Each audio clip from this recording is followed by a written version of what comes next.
పెనుగొండ రవాణా శాఖ కార్యాలయం సమీపం వద్ద జాతీయ రహదారిపై గుర్తు తెలియని వాహనం ఢీకొనడంతో చిరుత తీవ్రంగా గాయపడిన సంఘటన చోటు చేసుకుంది. ప్రాణాలతో ఉన్న చిరుతకు అటవీ శాఖ అధికారులు వైద్యం అందిస్తున్నారు.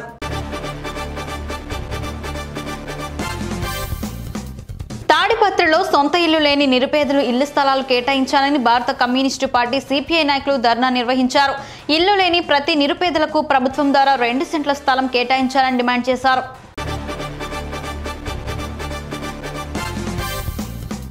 కుప్పం నియోజకవర్గంలో తెల్లవారుజాము నుండి తీవ్రమైన మంచు కురిసింది. మంగళవారం రాత్రి నుండి బుధవారం తెల్లవారుజాము వరకు ఉక్కపోతతో అల్లాడిన ప్రజలకు మంచు తీవ్రతతో చలి పెరిగింది.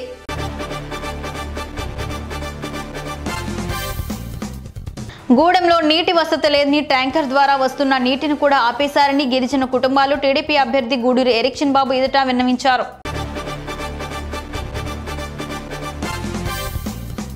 హనుమంతునిపాడు మండల కేంద్రంలో వైఎస్ఆర్ ఆసరా సంబరాల 4వ విడత కార్యక్రమంలో భాగంగా ముఖ్య అతిథిగా కనిగిరి వైసీపీ ఇన్ఛార్జ్ డాక్టర్ దద్దాల నారాయణ యాదవ్ పాల్గొన్నారు.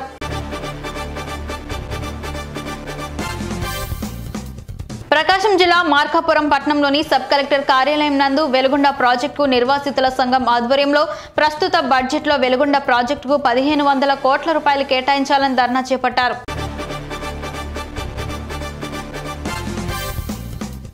ఉత్తరాఖండ్ రాష్ట్ర మాజీ మంత్రి హరక్ సింగ్ రావత్ ఇంట్లో ఎన్ఫోర్స్మెంట్ డైరెక్టరేట్ సోదాలు చేస్తుంది. ఉత్తరాఖండ్తో పాటు ఢిల్లీలోని మొత్తం 10 ప్రదేశాల్లో తనిఖీలు జరుగుతున్నాయి.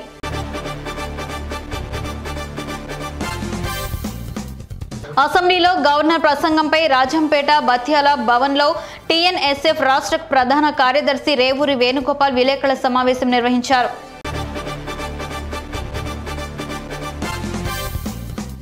నంద్యాల పట్టణంలో పారిశుద్ధ పనులపై మున్సిపల్ అధికారులు ప్రత్యేక దృష్టి సారించాలని మున్సిపల్ కమిషనర్ నిరంజన్ రెడ్డి సూచించారు.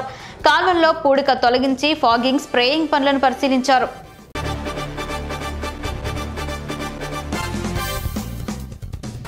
నంద్యాల టీడీపీ బూత్ కన్వీనర్లు ఓటర్లకు అందుబాటులో ఉండాలని Nandyal assembly TDP in charge NMD Farooq అన్నారు.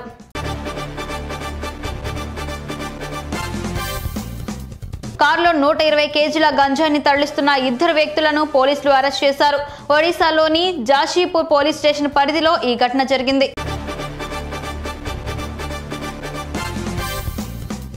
ఓర్వకల్లు మండలం ఉయ్యాలవాడలో సర్పంచ్ శకుంతలమ్మ అధ్యక్షతన గ్రామ సభ నిర్వహించారు. ఈ సందర్భంగా గ్రామ పంచాయతీ కార్యదర్శి సుమలత సభను ప్రారంభించగానే సోలార్ ప్లాంట్ మాకు వద్దు అంటూ రైతులు నినాదాలు చేశారు.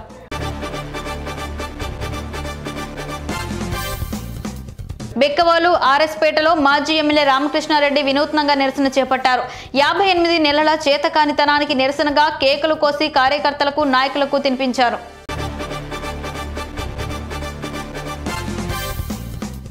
రంగంపేట మండలంలోని వివిధ గ్రామాలకు చెందిన వైసీపీ కార్యకర్తలు తెలుగుదేశం పార్టీలో చేరారు.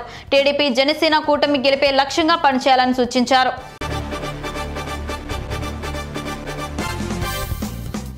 కాంగ్రెస్ పార్టీ బీసీసీ అధ్యక్షురాలు వైఎస్ షర్మిలా యాత్రను విజయవంతం చేయాలని కాకినాడ జిల్లా ఇన్ఛార్జ్ శుంకర పద్మశ్రీ కాంగ్రెస్ పార్టీ జిల్లా అధ్యక్షుడు సిహెచ్ పాండురంగారావు పిలుపునిచ్చారు.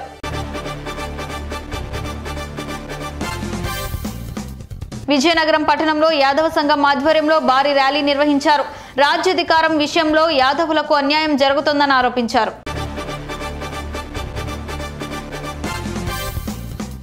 రంగంపేట మండలం బాలవరంలో మాజీ ఎమ్మెల్యే రామకృష్ణారెడ్డి టీడీపీ నాయకులతో కలిసి సైకిల్ ర్యాలీ చేపట్టారు.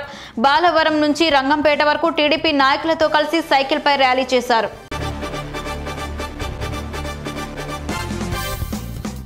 నర్సీపట్నం కోర్టు కాంప్లెక్స్ ఆవరణలో న్యాయవాదులు వంటవార్పు కార్యక్రమాన్ని నిర్వహించారు.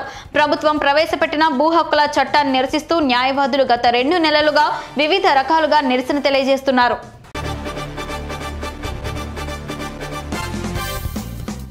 వినుకొండ తహసీల్దార్ కార్యాలయంలో అన్ని రాజకీయ పార్టీల నాయకులతో ఎలక్టోరల్ రిజిస్ట్రేషన్ అధికారి శ్రీరాములు సమీక్ష సమావేశం నిర్వహించారు.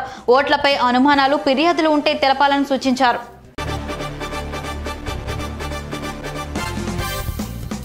సుహాస్ హీరోగా నటించిన అంబాజీపేట మ్యారేజ్ బ్యాండ్ చిత్ర బృందం గుంటూరులో సందడి చేసింది. సినిమా విజయోత్సవ యాత్రలో భాగంగా కొత్తపేటలోని భాస్కర్ డీలక్స్ లో చిత్ర బృందం పాల్గొన్నారు.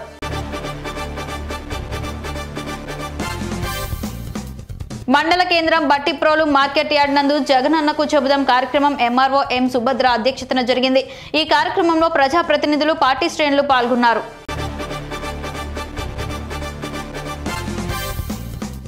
జంగారెడ్డిగూడెం పట్టణంలో పొగాకు బ్యారెన్లో అగ్ని ప్రమాదం జరిగింది. స్థానిక సుబ్బంపేట రోడ్లో ఉన్న పొగాకు బ్యారెన్ క్యూరింగ్ చేస్తుండగా ప్రమాదవశాత్తు మంటలంటుకున్నాయి.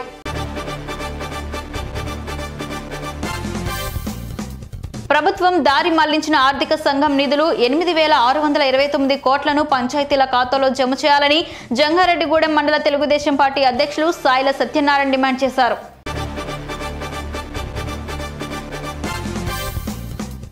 సీఎం రేవంత్ రెడ్డిపై మాజీ ఎమ్మెల్యే బాల్క సుమన్ చేసిన వ్యాఖ్యలు సిగ్గుచేటని టీపీసీసీ ప్రధాన కార్యదర్శి చేకోలేక శ్రీనివాస్ అన్నారు. కేసీఆర్ ఇప్పటికైనా బుద్ధి తెచ్చుకో అని మండిపడ్డారు. చాలా కాలం విశ్రాంతి తర్వాత మాజీ సీఎం బీఆర్ఎస్ అధినేత కేసీఆర్ జనాల్లోకి రీ ఎంట్రీ ఇవ్వడంతో ఓటమితో డీలా పడ్డ గులాబీ శ్రేణిలో జోష్ కనిపిస్తోంది.